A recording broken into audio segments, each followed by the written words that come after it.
Hi dears, welcome back. ഇന്ന് ഞാൻ ചെറിയ വീഡിയോ ആയിട്ടാണ് നിങ്ങളുടെ മുന്നിൽ വന്നിട്ടുള്ളത്. റവയുടെ കൂടെ മറ്റൊരു ഇൻഗ്രീഡിയൻസും കൂടി കൂട്ടി നമുക്ക് വെറും 2 ഇൻഗ്രീഡിയൻസ് മാത്രം വെച്ചുകൊണ്ട് കിടിലൻ ടേസ്റ്റിൽ ദോശ ഉണ്ടാക്കാം. അതിനായിട്ട് വേണ്ടത് നമുക്ക് 1/2 കപ്പ് ഉഴുന്നുപരിപ്പാണ്. അത് 4-5 മണിക്കൂർ കുതിർത്തതിന് ശേഷം ഒരു മിക്സിയിലെ ജാറിലേക്ക് 1/2 കപ്പ് വെള്ളം ഒഴിച്ചൊന്ന് നല്ല സ്മൂത്ത് ആക്കിയിട്ട് അരച്ചെടുക്കുക. അതിനുശേഷം ഇതാ ഒരു പാത്രത്തിലേക്ക് ആക്കി കൊടുക്കുക. പാത്രം അത്യാവശ്യം വലുപ്പമുള്ള പാത്രം തന്നെ എടുക്കുക. നമ്മുടെ കൈ വെച്ച് 3-4 മിനിറ്റോളം മിക്സ് ചെയ്ത് കൊടുക്കേണ്ടതായിട്ടുണ്ട്. അപ്പോൾ മിക്സ് ചെയ്യാൻ സൗകര്യത്തിലുള്ള പാത്രം എടുക്കുക. പിന്നെ നമുക്ക് 1 കപ്പ് വെള്ളം ആവശ്യമുണ്ട്. അത് ഞാനിതാ മിക്സിയുടെ ജാറിലേക്ക് തന്നെ ഒഴിച്ചെടുക്കുന്നുണ്ട്. നമ്മൾ ഉഴുന്നരച്ച ബാലൻസ് ഒക്കെ ഇല്ലേ, അതൊക്കെ നമ്മുടെ വെള്ളമായിട്ട് മിക്സ് ചെയ്തോട്ടെ എന്ന് വെച്ച് കളയണ്ടല്ലോ എന്ന് വിചാരിച്ചിട്ട് ഞാൻ അതിലേക്ക് തന്നെ വെള്ളം ഒഴിച്ചു കൊടുത്തിട്ടുണ്ട്. ഇനി 1 കപ്പ് റവ ഉഴുന്നരച്ച പാത്രത്തിലേക്ക് ഇട്ട് കൊടുക്കുക. വറുത്തതോ വറുക്കാത്തതോ ആയ റവ ഇട്ട് കൊടുക്കാവുന്നതാണ്. ഇനി ആ എടുത്തു വെച്ച വെള്ളത്തിൽ നിന്ന് 1/2 കപ്പ് വെള്ളം ഇതിലേക്ക് ഒഴിച്ചു കൊടുത്ത് നല്ല പോലെ തന്നെ മിക്സ് ചെയ്യുക.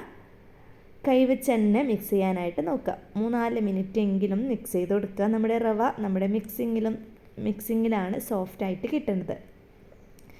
ഇനി മിക്സ് ചെയ്ത് കൊടുത്ത് ബാക്കിയുള്ള 1/2 കപ്പ് വെള്ളം കൂടി ഒഴിച്ച് ഒന്ന് അതുപോലെ തന്നെ മിക്സ് ചെയ്ത് കൊടുക്കുക. ടോട്ടൽ ഒരു 3-4 മിനിറ്റെങ്കിലും മിക്സ് ചെയ്യുക. ആവശ്യത്തിന് ഉപ്പും കൂടി ഇപ്പം തന്നെ ഇട്ട് കൊടുക്കുക. അതിനുശേഷം 8 മണിക്കൂർ റെസ്റ്റ് ചെയ്യാനായിട്ട് വെക്കുക. ഇത് 8 മണിക്കൂർ കഴിഞ്ഞതിന് ശേഷമുള്ള മാവാണിത്. അതിലേക്ക് ഒരു 1/4 കപ്പ് വെള്ളം ഒഴിച്ച് കൊടുക്കേണ്ടതായിട്ടുണ്ട്. തിക്കായിട്ട് വന്നിട്ടുണ്ട്. അപ്പോൾ 1/4 കപ്പ് വെള്ളം ഒഴിച്ച് ഒന്ന് മിക്സ് ചെയ്ത് കൊടുക്കുക. ഉപ്പൊക്കെ ഒന്ന് കറക്റ്റ് ചെയ്തെടുക്കുക. ഈ ഒരു ലൂസ് കൺസിസ്റ്റൻസിയാണ് നമുക്ക് ആവശ്യമായിട്ടുള്ളത്.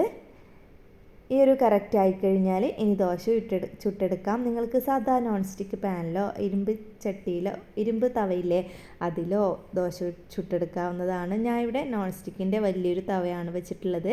ഒരു തവി കോരി ഒഴിച്ചിട്ട് ഇത് നൈസാക്കിയിട്ട് തന്നെ പരത്തിയെടുക്കുകയാണ്. നിങ്ങൾക്ക് എത്ര നേരിയതായിട്ട് പരത്താൻ കഴിയുമോ അത്രയും നേരിയതാക്കിയിട്ട് തന്നെ പരത്തിയെടുക്കാം. പിന്നെ നിങ്ങൾക്ക് ഗീയാണോ വെളിച്ചെണ്ണയാണോ ഏതാ ഇഷ്ടം എന്ന് വെച്ചാൽ അതൊന്ന് മേലെ സ്പ്രെഡാക്കി കൊടുക്കുക. നല്ല ക്രിസ്പി ആയിക്കഴിഞ്ഞാൽ ദോശ എടുക്കുക. അപ്പോൾ ഈസി ആയിട്ടുള്ള ഒരു ദോശ റെസിപ്പിയാണിത്. വളരെ ടേസ്റ്റിയും അതുപോലെ ഹെൽത്തി ആയിട്ടുള്ള ദോശ. വീട്ടിൽ എപ്പോഴും ഉണ്ടാകുന്ന ഇൻഗ്രീഡിയൻസ് വെച്ച് ഉണ്ടാക്കിയതുകൊണ്ട് തന്നെ അധികം ആർക്കും ഉണ്ടാക്കാൻ പ്രയാസമില്ല. അപ്പോൾ വീഡിയോ എല്ലാവരും ഒന്ന് ട്രൈ ചെയ്ത് നോക്കുക. വീഡിയോ കണ്ടിട്ട് എല്ലാവരും ഈ ദോശ റെസിപ്പി ഒന്ന് ട്രൈ ചെയ്ത് നോക്കുക. ചിലവ് കുറഞ്ഞ രീതിയിൽ ഒരു ക്രിസ്പി ദോശ തന്നെ നമുക്ക് ഉണ്ടാക്കിയെടുക്കാം. വീഡിയോ ഇഷ്ടമായിട്ടുണ്ടെങ്കിൽ ആ ലൈക്ക് ബട്ടൺ ഒന്ന് പ്രസ് ചെയ്യുക. ഇന്നത്തെ വീഡിയോ ഇവിടെ ഫുള്ളായിട്ടുണ്ട്. വേറൊരു വീഡിയോയുമായി കാണുന്നത് വരെ ബായ്.